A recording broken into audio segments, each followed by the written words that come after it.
अभी हम बैठे हुए हैं प्रिंसिपल UR सिन्हा साहब के सामने में बैठा हुआ हूँ। वो काबिल आदमी हैं और CBSE के साथ BPSC के स्टूडेंट को ही पढ़ाते हैं और उसके बहुत से स्टूडेंट जो है IAS IPS रह चुके हैं। तो मैं ये सर उनसे जानना ये सर चाह रहा था, ये BPSC का जो एग्ज़ाम चल रहा है उस पोस्टपोन भी हो गया, रद्द कर दिया गया और इस तरीके से बराबर होते रहे हैं। ये इसके बराबर डेट निकलते हैं, उसका रद्द कर दिया जाता है और फिर जब एग्ज़ाम होता है तो मालूम हुआ साहब ये पेपर लीक हो गया। तो इसका क्या असर पड़ता है स्टूडेंट के ऊपर सर? आप हमसे इसकी मतलब थोड़ा सा स्टूडेंट को गाइड कीजिए, हमको ये बताया। बहुत बहुत धन्यवाद मोर्जा न्यूज़ का। सर इसके बारे में मैं क्या कहूँ, मैं बहुत दुखी हूँ क्योंकि जब कल 67वीं बिहार लोक सेवा आयोग की परीक्षा PT की परीक्षा हुई और शाम होते होते प्रश्न पत्र वायरल होने की वजह से इसकी परीक्षाएं रद्द हो गई जी। इसका प्रभाव बच्चों के मन मस्तिष्क पर बहुत पड़ता है जी। जो बच्चे सालों भर से तैयारी करते हैं, 4 बार 4 टाइम्स इस PT की परीक्षाएं का डेट्स निकला और वह पोस्टपोन्ड हुआ। उसके बाद ये परीक्षा 8 मई को हुई और उसके बाद ये परीक्षा हुई और 2 घंटे 3 घंटे परीक्षा होने के बाद यह जो पूरा क्वेश्चंस वायरल हो गया और यह परीक्षा रद्द हो गई जी। तो बच्चों का, जो बच्चे सालों भर से तैयारी करते हैं, जिनका समय पैसा और एनर्जी लगता है, उनका मनोबल टूटता है, प्रदेश की बदनामी होती है। उतना बड़ा बिहार लोक सेवा आयोग के जो पदाधिकारी हैं उनके ऊपर से विश्वास उठता है क्योंकि उसके जो चेयरमैन हैं या जो उसके परीक्षा नियंत्रक हैं उनको जिम्मेवारी लेते हुए अपने पद से इस्तीफा देना चाहिए क्योंकि यह 73 साल के इतिहास में बिहार लोक सेवा आयोग की यह पहली ऐसी घटना है जहां पर प्रारंभिक परीक्षा का क्वेश्चन वायरल हुआ हो। सारे पदाधिकारी वहां पर हैं, सोच लीजिए आप।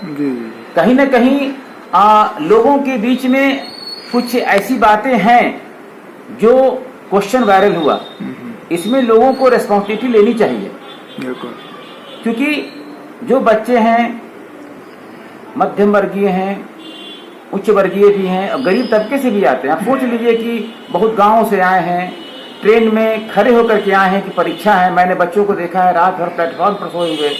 बिहार लोक सेवा आयोग के पदाधिकारी को सोचनी चाहिए कि इस तरह का काम नहीं हो और हर पदाधिकारी इस बात को सोचे कि जो बच्चे हमारे देश के भविष्य हैं और यह जो लोक सेवा आयोग है यह एक एग्जामिनेशन बॉडी है जो सफलतम परीक्षार्थियों की परीक्षा को लेकर के उसकी लिस्ट बना करके सरकार को नियुक्ति के लिए सौंपी जाती है जी। और जब इसी पर प्रश्न चिन्ह होगा तो हम आयोग के बारे में क्या कह सकते हैं। बच्चों का जो कॉन्फिडेंस है, बच्चों का जो डिटर्मिनेशन है, बच्चों का जो विल पावर है वह टूटा है। बच्चों के मनोबल के मन मस्तिष्क पर भी बहुत बड़ा प्रभाव पड़ा है जी। मैंने बहुत सारे बच्चों से भी बात करी है, बहुत सारे छात्र छात्राओं से भी बात किया है। उनका जैसा लगता है कि हमारे प्रदेश की बदनामी हो रही है बिल्कुल और इससे उनको बहुत सारे ऐसे हैं कि इस बार बहुत लोगों का अंतिम चांस था, अंतिम उनका उम्र था, एज था जी। ये भी देखने की बात है। ये बहुत शर्म की बात है, अपने प्रदेश के लिए बहुत शर्म की बात है। ये है कि एजुकेशन को कम से कम भ्रष्ट मुक्त होना चाहिए। देखिए कहा जाता है कि education makes man broad minded where you can do a lot of positive works for society and the working of society is only possible through education and educated people. शिक्षा का, समाज का कोई काम शिक्षित व्यक्तियों और शिक्षित लोगों के द्वारा ही होता है। बिल्कुल।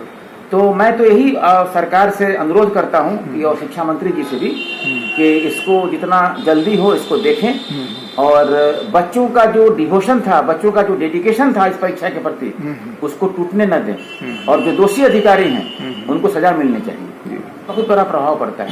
तो मैं आयोग के अधिकारियों से यह कहना चाहूंगा कि आप कृपया ऐसी घटनाओं से बचें और जिससे हमारे जो मेरा बिहार प्रदेश है जहाँ के बच्चे इस बार IAS में टॉप किए हैं, UPSC में टॉप किए हैं, शुभम बिहार का जो मेरा गर्व है, जो मेरा नाज है जी, है ना, उस प्रदेश की बदनामी बाहर में नहीं हो। एक तरफ हमारे बच्चे UPSC में टॉपर हैं और दूसरे तरफ हमारे वही लोक सेवा आयोग की क्वेश्चन जो है वायरल हो रहे हैं और क्वेश्चन की जो परीक्षाएं रद्द हो रही हैं। इन घटनाओं से अधिकारियों को बचना चाहिए और बहुत पारदर्शी परीक्षा बहुत पारदर्शी तरीके से हो। और मैं सरकार से यही अनुरोध करता हूं कि ऐसे जो दोषी लोग हैं उनको सजा मिलनी चाहिए।